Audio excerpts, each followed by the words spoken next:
En el nombre del Padre, y del Hijo, y del Espíritu Santo. Amén. Sagrado corazón de Jesús, en vos confío. Sagrado corazón de Jesús, en vos confío. Sagrado corazón de Jesús, en vos confío. Dulce corazón de María, sed nuestra salvación. San José, nuestro Padre y Señor, santos ángeles custodios, Santa Margarita María de Alacoque, rogad por nosotros. Bien, de nuevo estamos aquí para meditar en otra de las 10 cartas de Santa Margarita María al Padre Croiset. En este caso es ya la sexta, una carta muy rica, digamos intermedia en su extensión, pero tirando a larga y muy cuajada de contenidos insistentes, porque la santa vuelve a sus ideas fuerza, la victimación, el valor del dolor como vehículo del más acendrado y puro amor, la expiación, el peso de la oración de súplica, la obligación dulcísima como una exigencia, como una correspondencia de amor, de consolar al corazón de Jesús, la centralidad de la Eucaristía, etc. En este caso, la carta es del 17 de enero de 1690.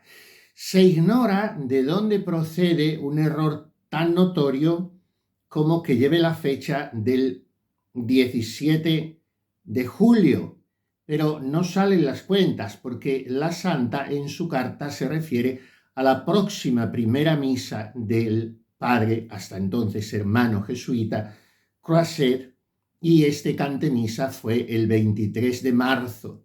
Por tanto, la carta no podía ser del 17 de julio y según los estudiosos, esto se debe a un lapsus calami y en realidad es del 17 de enero. Además, la santa habla del tiempo de carnaval. Si aquel año la cuaresma caía muy baja, pues estaba próximo en los primeros días de febrero el carnaval. Y se refiere la santa, empieza así su carta, a este tiempo como un tiempo de dolor y de amargura. Primero confiesa al padre Croiset una mortificación espiritual que ha practicado muy entonces de buenas religiosas y de almas que aspiran sinceramente a la santidad. Hoy apenas hay cartas, el correo postal ha sido tristemente sustituido por los mensajes que a través de los medios cibernéticos nos transmitimos, con el consiguiente maltrato no solo de la ortografía, sino de la redacción y del cultivo de la literatura. Todo ha sido empobrecido en este sentido como en tantos otros. Pero entonces la redacción de estas cartas, como las que nos traemos entre manos, pues nos ayudaba también a cuidar nuestra lengua y a valorizarla por medio de la elegancia en su expresión al vehicular las noticias o informaciones o confidencias hacia los destinatarios. Bien, pues una mortificación, digo, frecuente era dilatar la lectura de la carta que se nos entregaba o que hallábamos en el correo para así mortificar la curiosidad. Y esta práctica que hoy siguen ejercitando buenas religiosas, poniendo, por ejemplo, la carta en la cruz de su celda y otras personas dejándolas la carta en su lugar en la capilla hasta el día siguiente o hasta la semana siguiente. Es lo que había hecho Margarita. Nuestro soberano maestro, empieza diciéndole Croiset, se ha dignado infundirme mucho consuelo al leer su carta después de haberme prohibido la lectura durante largo tiempo, a causa de cierto impulso demasiado impetuoso que me había venido de buscar en ella tal consuelo en el estado sensible y sufriente en que él me había colocado durante el carnaval. Y ahora se refiere a este tiempo de licencias y crápulas, un tiempo de insensatez como de dar cauce a las pasiones animalescas y vergonzosas del hombre que para ello se oculta detrás de una careta que es la que en el fondo le gustaría ser. O sea, la esquizofrenia interna del hombre que se proyecta en ese tiempo, que en realidad se denomina con una palabra cristiana, carne vale, carne a Dios, al empezar la Cuaresma. Las carnes tolendas, cuando se quitan las carnes. Bueno, esto ha desaparecido mucho hoy en esta sociedad totalmente paganizada, porque ya nadie sabe ni cuándo empieza la Cuaresma, pero el carnaval es inmediatamente antes de la Cuaresma, como para dar lugar, cuando la sociedad todavía era cristiana, aunque obedeciendo a una cierta doble moral, para dar lugar a los desenfrenos que después había que frenar en la Cuaresma. Bueno, en este sentido el carnaval era, y ahora no digamos, pues como un homenaje a las pasiones y a los enemigos del hombre, el mundo y la carne y Satanás. Y entonces dice esta santa, le ofenden y abandonan tantos pecadores. Me parece que de tal modo es este mi tiempo de dolor y amargura, que no puedo ver ni gustar más que a mi Jesús doliente y abandonado. Hay aquí cosas profundas. Gustar a Jesús, pero gustarle doliente es gustar las amarguras de Jesús, es saborear las hieles del crucificado estando con él en la cruz. Gustar a mi Jesús doliente y abandonado. Gustar el abandono de Jesús es participar de él. Y por eso el carnaval es mi tiempo, dice Santa Margarita María, en un momento de la Iglesia que ha durado hasta no hace mucho, hasta que se ejercitaban, practicaban todas las costumbres tradicionales y santas, la mayoría de las cuales fueron barridas por los agentes de Satanás en el posconcilio. Ahora, tímidamente, con otras apariencias, pero en sustancia lo mismo, vuelven algunas, como esta que me voy a referir, la adoración eucarística. Entonces, la exposición mayor de su Divina Majestad era algo muy extraordinario. Quizá ahora, en este sentido de tenerlo tan fácil y de poder exponer al Santísimo casi cualquier persona, se ha minusvalorado. Entonces había que pedir permiso al obispo para exponer el Santísimo Sacramento con exposición mayor. La exposición menor era más fácil y frecuente. Ese modo de exposición que hoy no se ve casi en ningún sitio, que es simplemente abrir el sagrario para contemplar el copón cubierto con su conopeo, su velo, su cobre copón, todo sentido de misterio. Esto era más fácil. La exposición mayor de su Divina Majestad, en la custodia, que debía ser alumbrada con 12 velas y no con 2 tristes velas como hoy se ve en tantos lugares donde hay adoración perpetua, porque lo que hoy prescribe la liturgia es un mínimo de 4, que aún así parece una cosa un poco mezquina, pero es la ley, pero no 2. Bueno, entonces hacían falta 12 velas y hacía falta asegurar una adoración solemne, sobre todo cuando ésta era prolongada. A veces hemos entrado, muchas veces, por desgracia, en capillas de adoración perpetua que hemos encontrado vacías y allí Jesús esperando quien fuese. En estos casos no se debe establecer una adoración, sino está asegurada la compañía permanente, diurna y si es el caso también nocturna, de adoradores fieles y puntuales y abnegados que si no pueden acudir a su turno, los suplen con otra persona. Bien, entonces había poca exposición mayor en tiempos de Santa Margarita y, como decimos, hasta la segunda mitad del siglo XX. Y había ciertas ocasiones en que no era necesario pedir la autorización del obispo porque ya era habitual, ya era como consuetudinaria la adoración.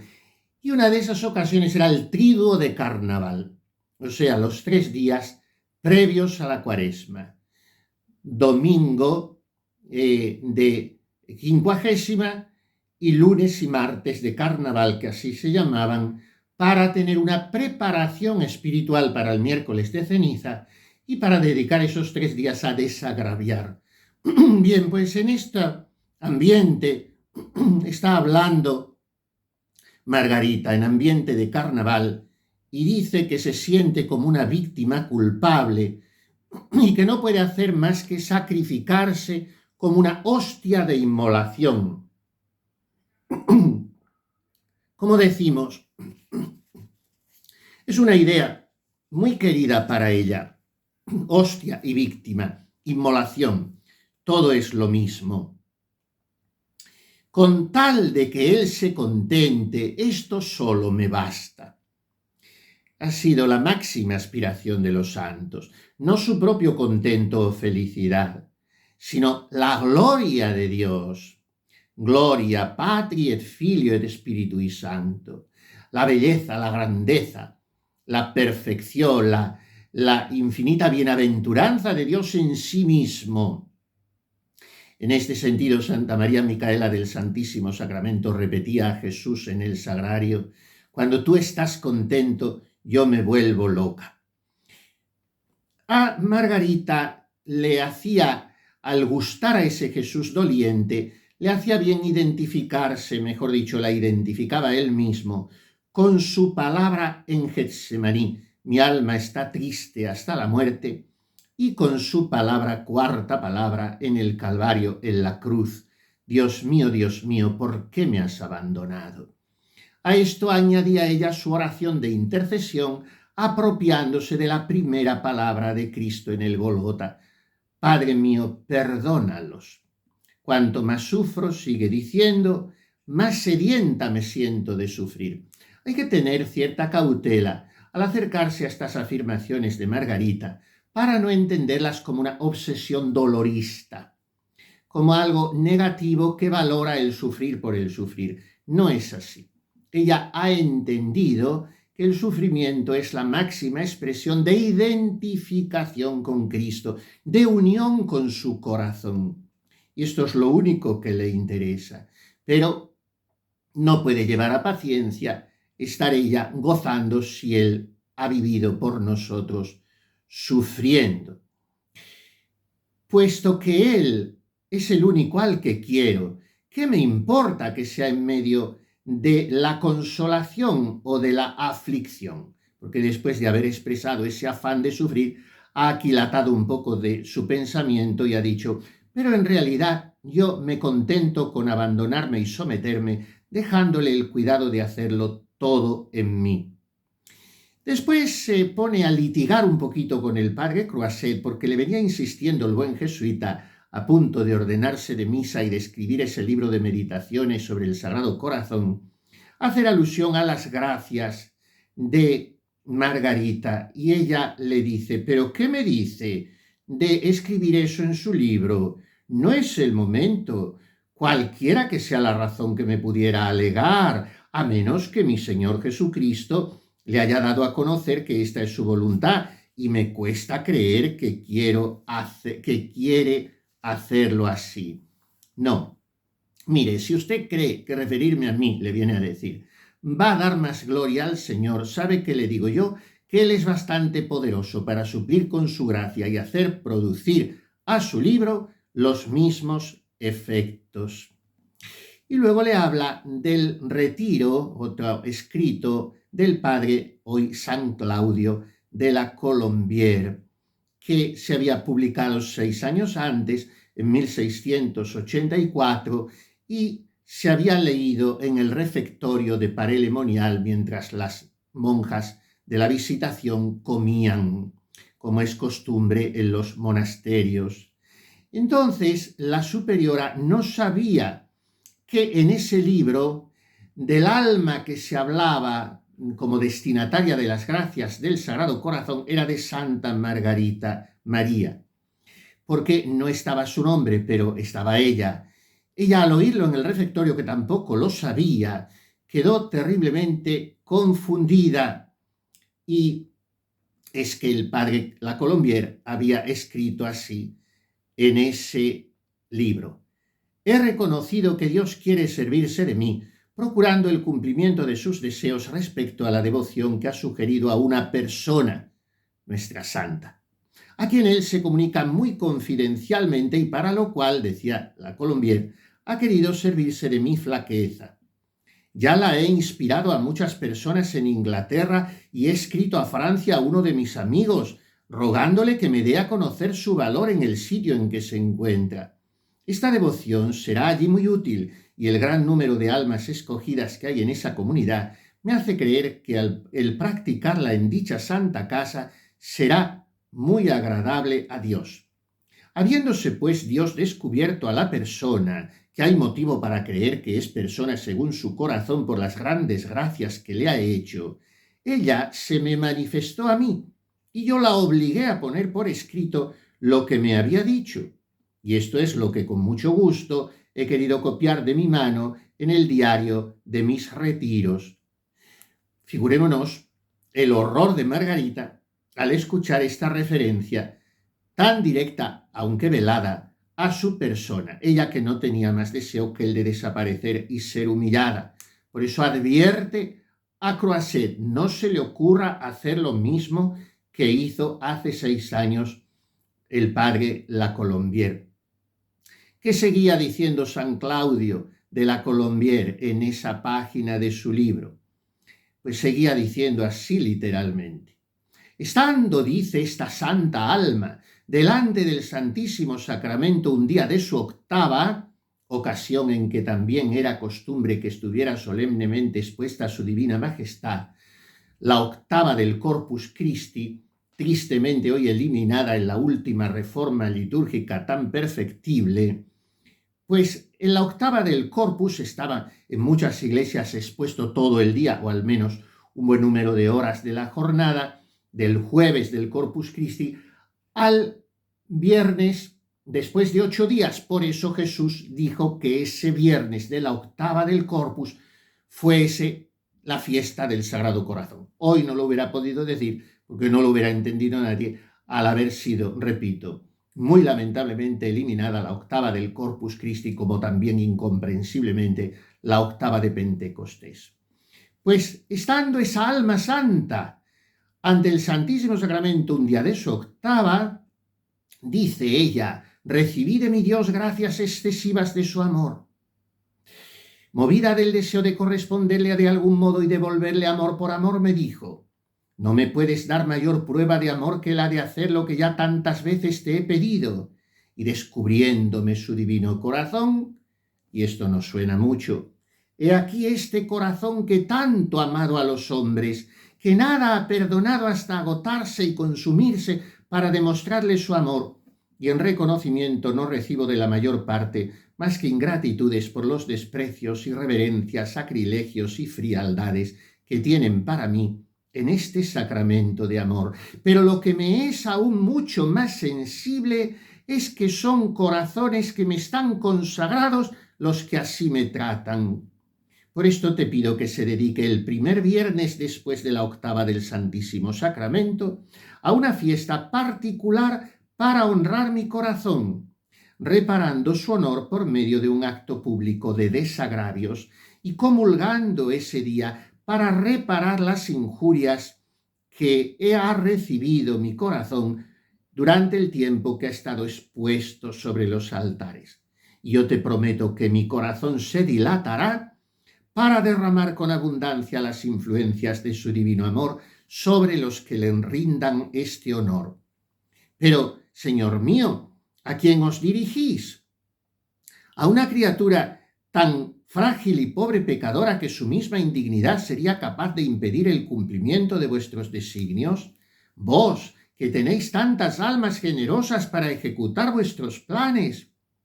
Y le responde Jesús. Siempre estamos leyendo el libro de San Claudio de la Colombier, que se había escuchado en el refectorio del monasterio de Paray-le-Monial mientras las salesas comían, y una de esas salesas era Margarita. Le responde Jesús: ¿pues qué? ¿No sabes tú, pobre inocente, que yo me sirvo de los sujetos más débiles para confundir a los fuertes? Y que de ordinario sobre los más pequeños y pobres de espíritu es sobre quienes hago brillar con más esplendor mi poder, a fin de que nada se atribuyan a sí mismos. Dadme, pues, le dije, habla Margarita, el medio para hacer lo que me mandáis. Entonces me añadió: dirígete a mi siervo. Y ahora la Colombier está hablando sin autonombrarse tampoco de sí mismo. Y dile de mi parte que haga todo lo posible para establecer esta devoción y dar este gusto a mi divino corazón, que no se desanime por las dificultades que para ello encontrará y que no le han de faltar. Pero debe saber que es todopoderoso aquel que desconfía enteramente de sí mismo para confiar únicamente en mí. Esta revelación del corazón de Jesús que ya vimos y comentamos en su momento es la que introduce el hoy San Claudio de la Colombier refiriéndose a Santa Margarita María en el libro de su retiro y que lee las salesas, pero que la superiora no sabe de quién se trata. Entonces ella le dice al padre Croisset: no me nombre, que ya tuve bastante con lo del padre La Colombier. Porque desde el principio usted me está preguntando que si yo creo que usted es un instrumento elegido para esto. Yo le digo que estoy convencida, pero es que ya se lo he dicho muchas veces. Desde el principio mi divino maestro hizo conocer a su indigna esclava que había escogido un vil instrumento para establecer esta devoción y atraer a los corazones a amar el suyo adorable, que tenía una sed ardiente de ser conocido, amado y honrado de los hombres por medio de homenajes y honores particulares, para tener un medio de repartirles abundantemente sus misericordias y gracias santificantes y saludables, satisfaciendo así su propio deseo.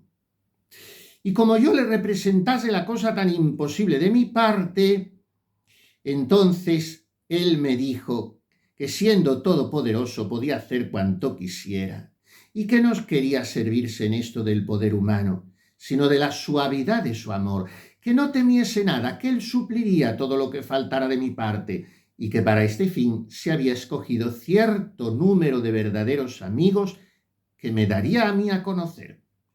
Y continúa: el reverendo padre de la Colombier fue el primer amigo, el primero al que conocí, y la primera vez que tuve el honor de verle a usted, me dio enseguida tan grande certeza de que le había escogido para este designio, que por esto le haría participar de los ardores de su divino corazón, y que en adelante tendría usted también alguna parte en sus humillaciones. Estas llegarían tan lejos que el padre Croisset, hoy un autor archiconsagrado, el autor del famosísimo Año Cristiano de Croisset, sin embargo, en lo tocante a sus escritos sobre el Sagrado Corazón y a este libro del que aquí se está tratando, vio incluida esa obra en el índice de libros prohibidos en el año 1704, o sea, 14 años después de esta carta. Y nuestro Señor me apremió cuando usted vino la segunda vez, le sigue diciendo Margarita, a que yo le pidiera estas meditaciones. Y entonces me dijo que él no le hubiera dado nunca a usted gusto por esta devoción, ni facilidad para trabajar por ello, si no le hubiera escogido para esto. Entonces, ¿cómo hemos de trabajar por su gloria?, le dice un poco más abajo. No sin grandes trabajos y sufrimientos que serán el sello de su voluntad.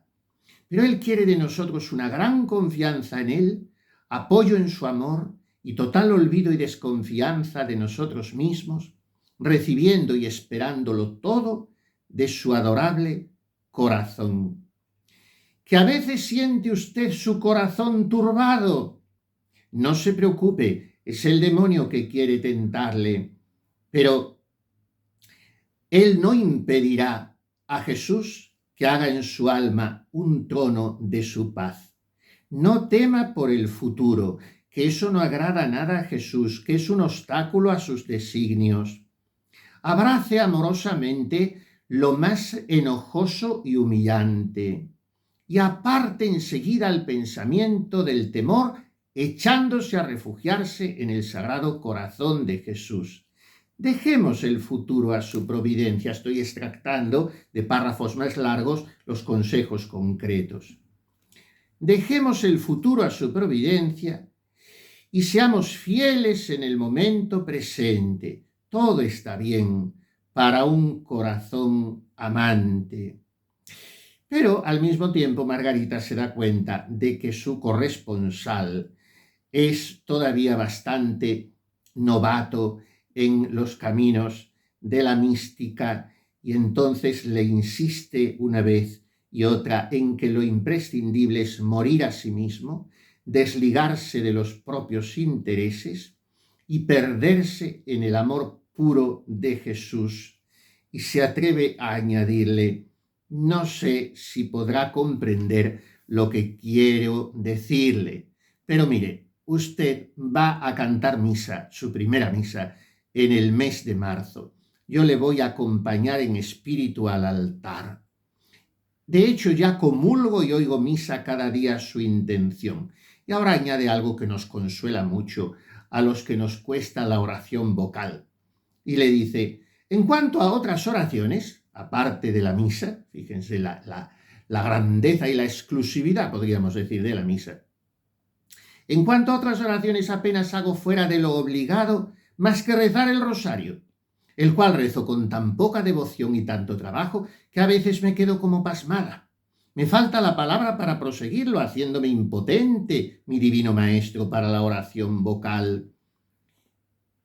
Y un poco después añade que también le costaba muchísimo la lectura y que se le caía el libro de las manos, pero al mismo tiempo se me abre como un gran libro el amable corazón de Jesús, donde me hace leer las lecciones de su puro amor.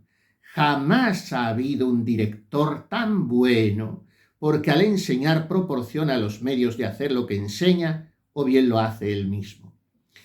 Todas estas frases me han recordado mucho al leerlas a Santa Teresita del Niño Jesús, que ya hemos dicho alguna vez que en no pocos aspectos se convierte en un altavoz 2 siglos más tarde de Santa Margarita María. También a Teresita le costaba horriblemente rezar el rosario y las oraciones vocales.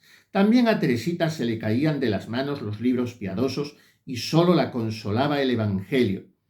También Santa Teresita decía: mi director es Jesús.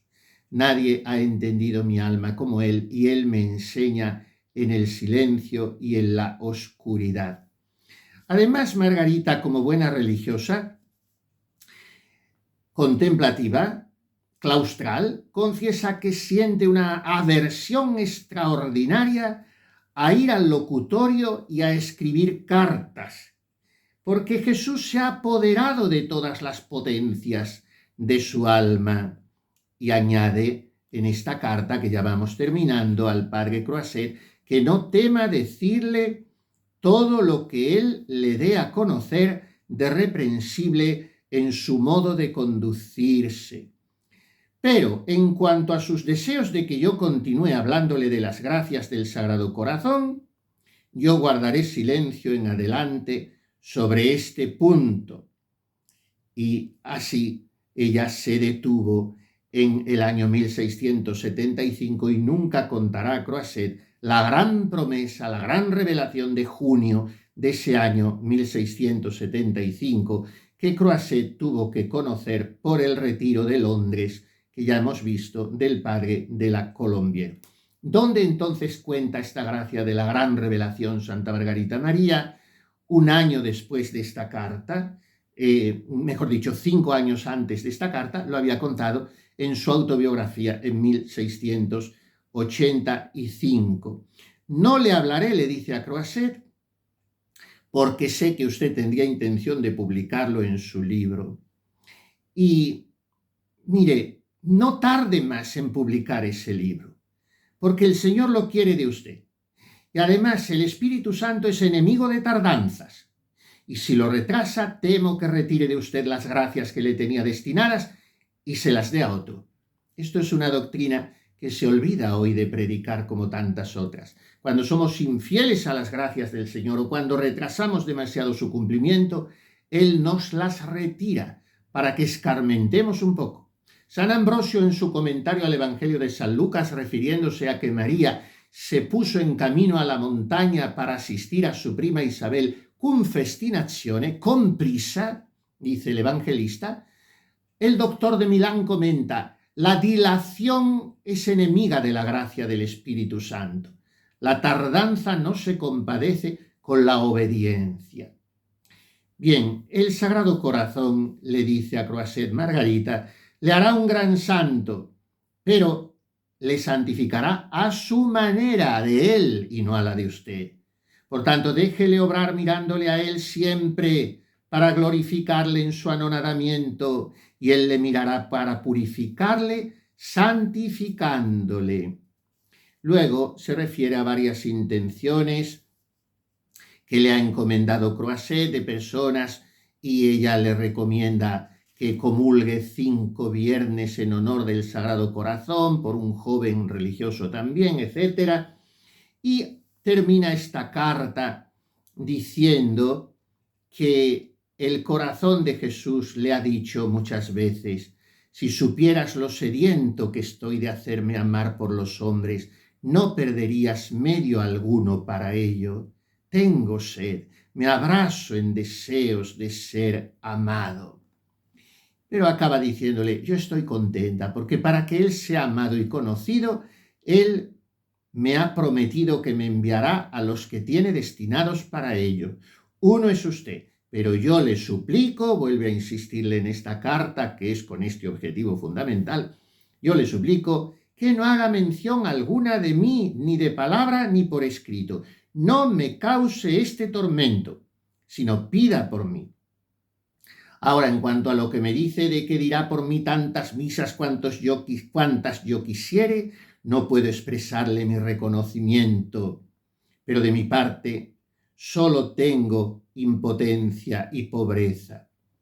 Indíqueme el número de misas que él le inspire decir por mí, para que yo comulgue también por usted.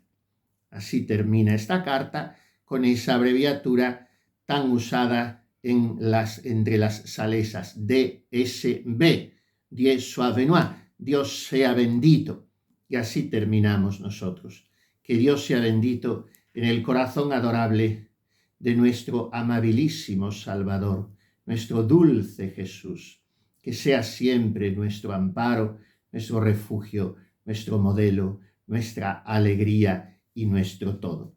Et benedicat vos omnipotens Deus, Pater et Filius et Spiritus Sanctus. Amén.